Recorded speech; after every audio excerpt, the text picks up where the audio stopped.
안녕하십니까. 제 여러분 김창입니다. 오늘은 2024년 2월 9일이고요. 지금 현재 오후 1시 2분입니다.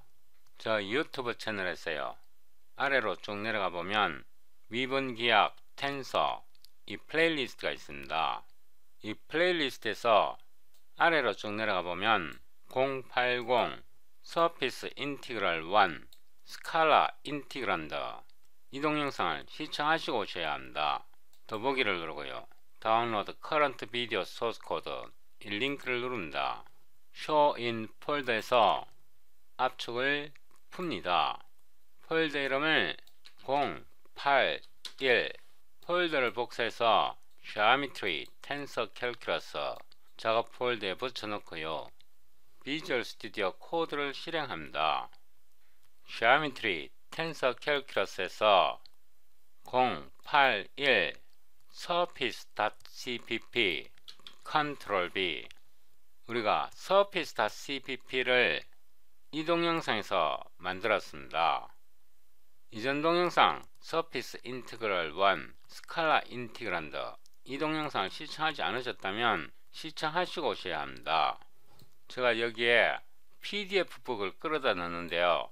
캘큘러스 Early Transcendentals 9th Edition이고요. 제임스 스튜어트가 작성한 책입니다. 이 책에서 챕터 16 벡터 캘큘러스에서 섹션 16.7 서피스 인티그럴에서 아래로 쭉 내려가 보면 우리가 이전 동영상에서 example 1 이 문제를 풀었습니다. 아래로 조금 더 내려가 보면 1185페이지에 example 2가 있습니다. 이번 동영상에서 example 2를 풉니다. 이걸 옆으로 나란히 나타내고요. 이 코멘트 부분은 접어 올리고요. Ctrl N하고 여기에 이 부분을 붙여 넣습니다. Calculus by James Stewart 9th Edition이고요. 섹션 16.7 Surface Integrals이고 페이지 1185 Example 2 이 문제를 풉니다. Void Solve Example 2 처음에는 스칼라 방식으로 풀고요. 그 다음에는 벡터 방식으로 풉니다. CPG Display Function Name 하고요. 이 함수 이름을 복사해서 메인 함수 맨 끝에 붙여 놓고요. 이 부분은 disable 합니다. 일단 이 문제를 읽어보는데요. Evaluate surface integral over S where S is the surface Z equals X plus Y square 이렇게 나와 있는데요. 일단 이 책에 나와 있는 방식으로 문제를 풀고요. 그 다음에 벡터 방식으로 문제를 풀어봅니다. 이 문제에서 서피스 인티그럴을 계산할 때는요. 항상 두 개의 파라미터가 필요합니다. 서피스 Z에 대해서 두 개의 파라미터 XY가 있습니다. 그래서 en, um, underscore x, underscore y, 세미콜론 하고요. auto, x, y, opr, 바 이거는 괄호를 붙이면 안됩니다. 괄호를 지워야 하고요. opr 바는 operable variables라는 뜻입니다. 여기서 surface Z를 기술합니다. auto Z는 x 더하기 y 곱하기 y 이렇게 해서 surface Z를 나타냈고요. 여기에서 round Z over round X round Z over round Y 이 부분을 계산을 합니다. auto ZX는 drv underscore X 곱하기 Z 이렇게 하면요. 라운드 Z over 라운드 X를 계산한 겁니다. auto zy는 제가 여기에 잘못 썼습니다. 5 스텐실 알고리즘을 이용하겠다는 거고요. DRV 7을 하게 되면 7포인트 스텐실 알고리즘을 이용하겠다는 뜻입니다. 여기 팝업 창을 보면 derivative with 7포인트 stencil 이렇게 나와 있고요. 앞에 오는 게 variable index이고 뒤에 오는 게 미분 차수입니다. 디폴트 값으로 1로 되어 있습니다. underscore y 곱하기 z 이렇게 하면요, z를 y에 대해서 편입은 하는 겁니다. 그 다음에 이 부분을 계산합니다. 여기에서 auto ds는 cnm sqrt 스퀘어 루트이고요. 1 더하기 zx 곱하기 zx 더하기 zy 곱하기 zy 이렇게 해서 ds는 이 부분을 나타냅니다. 요거를 조금 늘리고요. auto s는 cna 인티그럴 이고요. 세미콜론 하고 피적분 함수가 y입니다. 그래서 y 곱하기 ds 이고요. 콤마 하고 y 곱하기 ds 하게 되면 ds는 여기에 정의가 되어 있고 이 부분이 이 부분에 해당합니다. 그 다음에 이 문제에서 보면 x의 범위가 0에서 1까지 변합니다. 그래서 0.0, 1.0 이거는 x 리미트이고요. 복사해서 붙여놓고 이 문제에서 보면 y는 0에서 2까지 변합니다. 0.0, 2.0 이거는 while limit이고요. 그 다음에 적분 순서를 결정해 줘야 되는데 diol underscore x underscore y 이렇게 해서 괄호를 붙여주면 안되고요. 괄호를 뗍니다.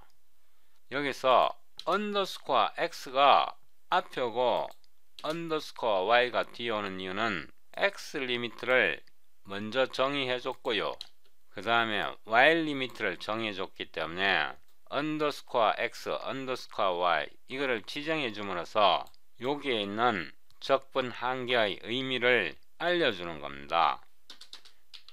SED, cout, numerical 이렇게 하고 s를 출력해 봅니다.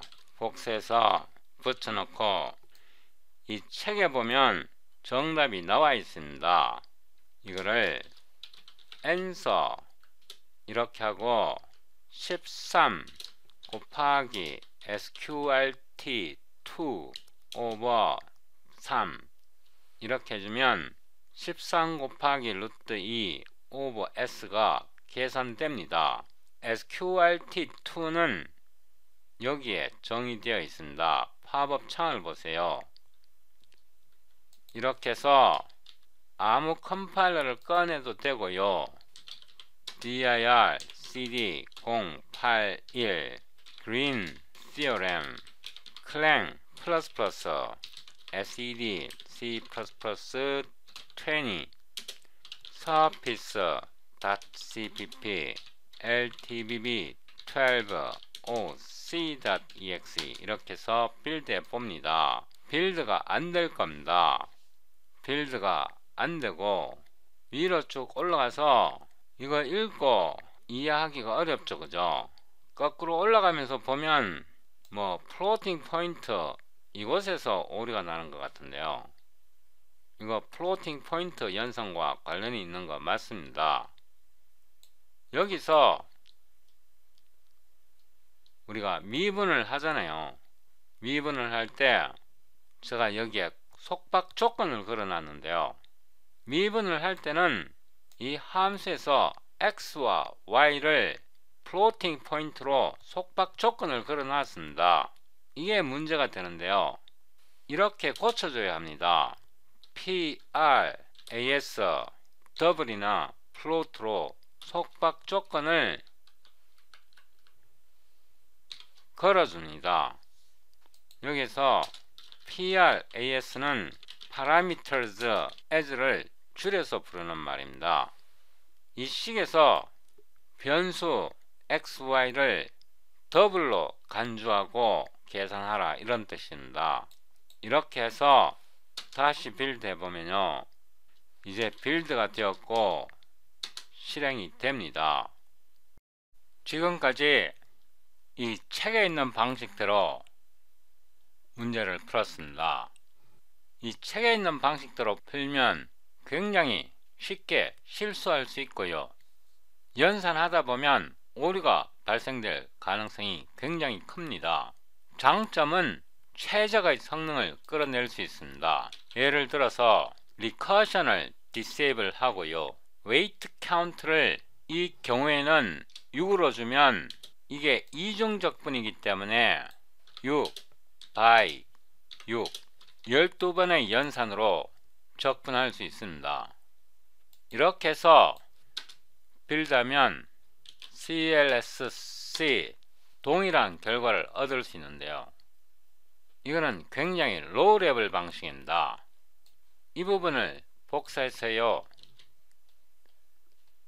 아래에다 붙여놓고 함수 이름을 벡터로 변경하고요, 이 함수 이름을 복사해서 여기다 붙여놓고 이번에는 벡터 방식으로 이 문제를 풉니다. 오토 R은 BCTR 3D 이거는 함수이고요, 여기서 이 서피스의 방정식이요 제수로 주어져 있습니다. 우리가 지금 서피스 인티그럴을 할 거기 때문에요, 두 개의 파라미터가 필요하고, x 이거는 벡터의 x 성분이고요, y 이거는 벡터의 y 성분이고, z는 x 더하기 y의 제곱입니다. 그래서 x 더하기 y의 제곱 이렇게 나타내면 이 r이 서피스 s를 나타내는 이 공면의 벡터로 기술했습니다.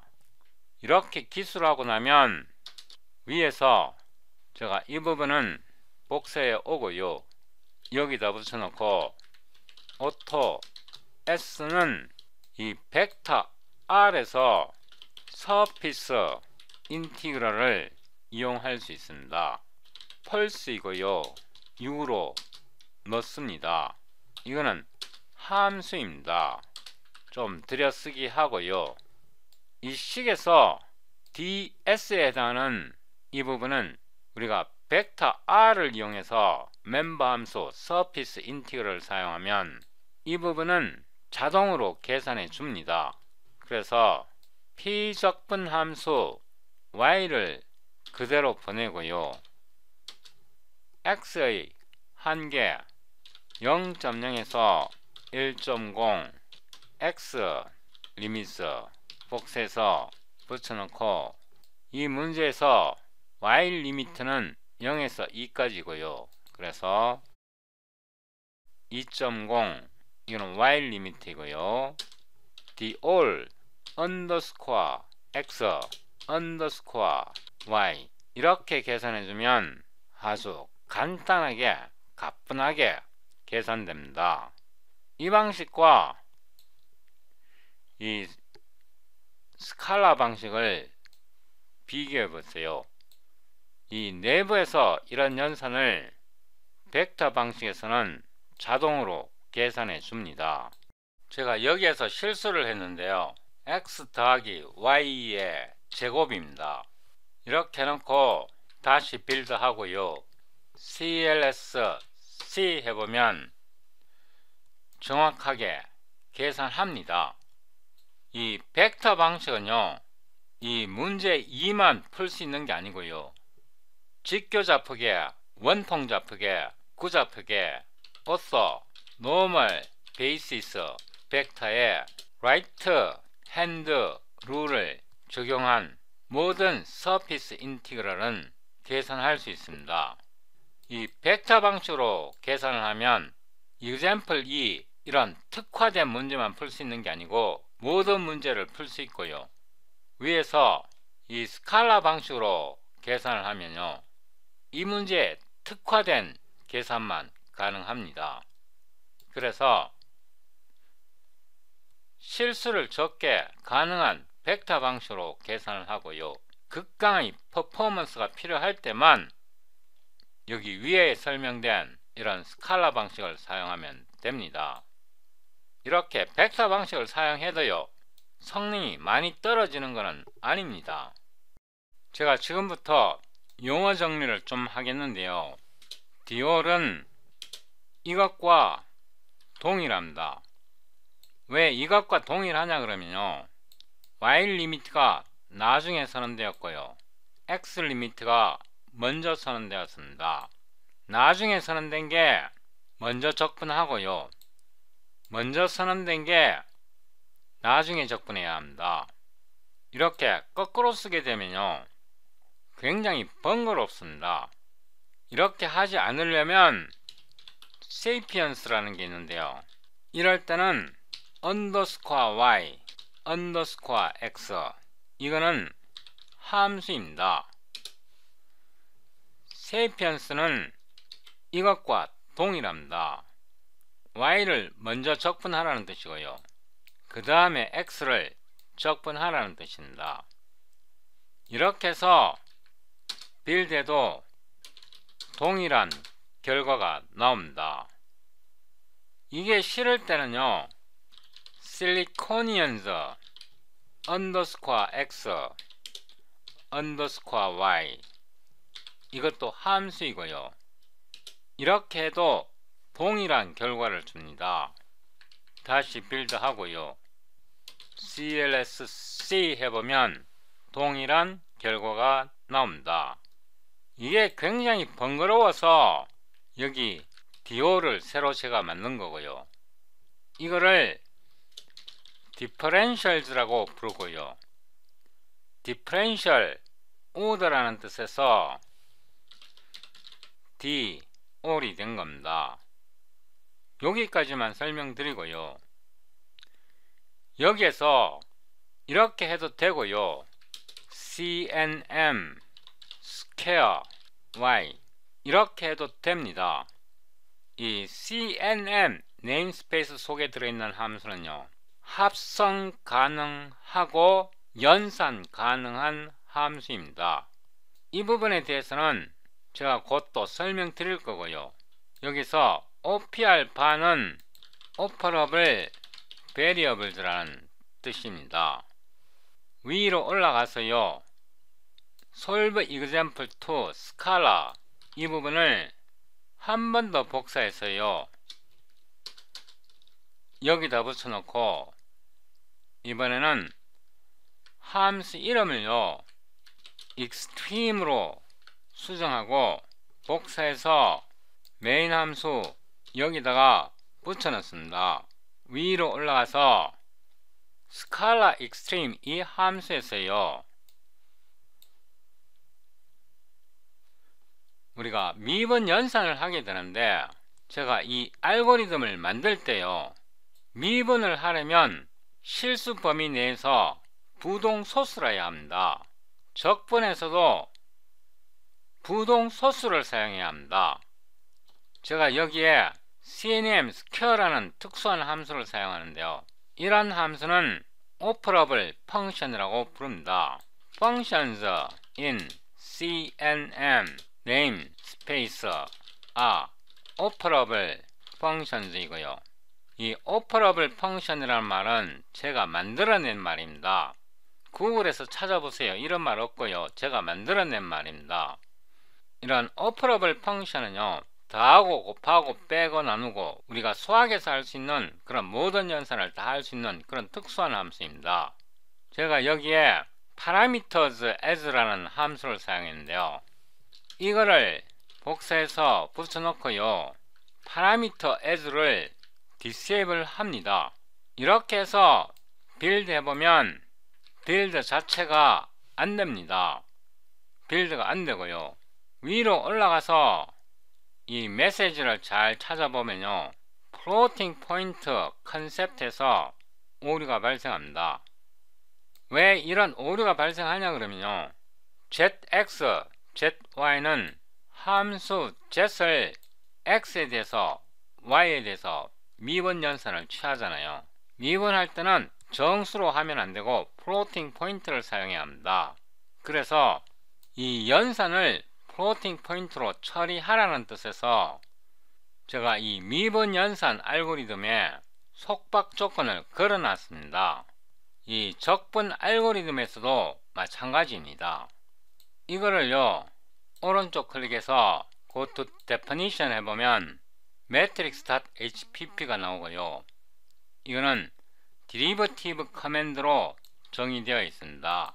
이거를 복사해서 Ctrl F 해보면요, 거꾸로 찾아갑니다. 거꾸로 찾아가면요, 이 함수가 나옵니다. 이 함수에서, 이 코드에서 여기에 이 미분이 계산이 되는데요, 여기에서 보면 arg types가 floating point로 구속되어 있습니다. 이거는 지금 편미분을 수행하는 건데요, 이 편미분 알고리즘은 제가 이 동영상에서 만들었습니다. 이 동영상에서 이 편미분 알고리즘을 만들었는데요, 미분을 할 때는 함수의 아규먼트 타입이 플로팅 포인트라야 합니다. 그래서 우리가 여기서 미분을 하기 때문에요, 여기서 미분을 하기 때문에 플로팅 포인트로 속박 조건을 줘야 합니다. 여기서 플로팅 포인트로 속박 조건을 주고 있기 때문에 이 밖에서도 플로팅 포인트로 속박 조건을 줘야 합니다. 이거를 disable 하고요, 이 부분을 살리면 arg types가 플로팅 포인트에서 numerical type으로 바뀌었습니다. 여기에도 있습니다. 두 곳에 있습니다. 여기에서도 편미분을 하게 되는데요, 람다의 파라미터 타입이 플로팅 포인트로 속박 조건 구속이 되어 있습니다. 이거를 disable 하고 이거를 enable 하고요, 이렇게 하면 이제 이게 작동합니다. cls 하고요, 다시 빌드 해보면 빌드가 되고요, 스칼라 익스트림에서도 올바르게 계산됩니다. 그러니까 코드를 이렇게 속박 조건을 좀 더 완화시킨 겁니다. 그래도 또 문제가 됩니다. 여기 적분할 때도요, 문제가 될 수 있습니다. 제가 이전 동영상에서 굉장히 강조를 많이 했었는데요, 수학에는 두 가지 접근 방식이 있습니다. 하나는 우리가 초등학교, 중학교, 고등학교, 대학교 때까지 익숙한 대수학적인 접근 방법이 있고요, 대부분의 사람들은 대수학적인 접근 방법에 익숙합니다. 그 다음에 대학에서 수치 해석학이라는 걸 배우게 되는데요, 그 수치 해석학적 접근 방법을 사용하면 대수학적으로 해결할 수 없는 많은 문제를 해결할 수 있습니다. 둘 다 장단점이 있습니다. 그래서 두 가지 방법을 다 섞어 써야 되는데요, 여기서 우리는 중적분을 계산하고 있습니다. 그리고 중적분에서는 두 개의 변수 xy를 사용하고 있고요, 삼중적분일 때는 세 개의 변수를 사용하고요. 수학에 이런 정리가 있습니다. 삼중적분인데요, p적분 함수가 s of x, x의 함수이고요, t of y, y의 함수이고요, u of z, z의 함수입니다. 삼중적분입니다. x, y, z에 대한 3중 적분인데요. 이렇게 피적분 함수를 적분 변수 x, y, z 이렇게 곱으로 분리할 수 있을 때는요, 세 개의 단일 적분의 곱으로 나타낼 수 있습니다. x에 대한 적분, y에 대한 적분, z에 대한 적분으로 3중 적분을 3개의 단일 적분으로 분리해서 계산할 수 있습니다. 이거는요, n의 3승의 연산이 필요하고요. 이거는요, 3n의 연산이 필요합니다. 이거를 빅 O 노테이션으로 나타내면요, O3에서 O로 order of magnitude가 3에서 1로 감소합니다. 이중적분에서도 마찬가지로 이렇게 나타낼 수 있습니다. 이중적분 같은 경우 P적분 함수가 S of X, T of Y 이렇게 이중적분이 주어지면 두 개의 단일 적분의 곱으로 나타낼 수 있는 경우가 있습니다. 항상 가능한 건 아니고요. 이중적분 같은 경우는 n의 제곱에서 2n으로 연산이 줄어듭니다. 이 문제에서요, 이중적분이 x에 대한 적분, y에 대한 적분으로 두 개의 단일 적분의 곱으로 계산을 합니다. 수치 해석적으로 동일하게 계산할 수 있습니다. 여기서 P적분 함수를 살펴보면요, y에 대한 함수이고 x에 대해서는 아무 값을 넣어도 상관이 없습니다. 그래서 이중적분을 두 개의 단일 적분의 곱으로 나타낼 수 있습니다. 이거를 disable 하고요, 위에서 P적분 함수에다가 y를 곱해주면 이 ds가 이 책에서 이 부분입니다.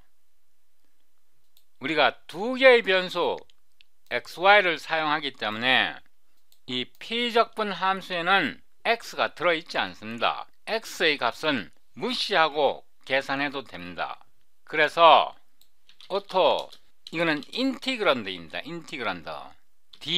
ds에다가 prms, 이거는 parameters라는 뜻이고요, x 값을 아무 값으로 넣습니다. 이 ds가 이 책에서 이 식이고요, 이 식에 x는 들어있지 않기 때문에 이 식에다가 x 값을 아무렇게 넣어서, 예를 들면 0.0으로 넣어서 x 값을 고정시켜 버리면 이거는 단일 변수로 분리해 낼 수 있습니다. 그래서 오토 s는 cn이 인티그럴에서 폴스가 되고 6이 되고, 이번에는 6번만 계산합니다. 이거는 단일 적분입니다. 우리가 여기에서 이 연산을 사용해서 int g를 단일 변수로 만들었고요, y의 범위는 0에서 2까지니까 0.0, 2.0 이렇게 하면 되고요, x 범위는 1.0에서 0.0을 빼서 곱하면 이게 이 부분이 되고요, 이게 이 부분이 됩니다. 그래서 12번 6 곱하기 6을 계산해야 될 거를 6번의 계산으로 끝나버립니다. 이렇게 해서 다시 빌드 해보면 CLSC 스칼라 익스트림 정확하게 계산됩니다. 제가 여기에서 PRMS는 stands for parameters 라는 뜻입니다.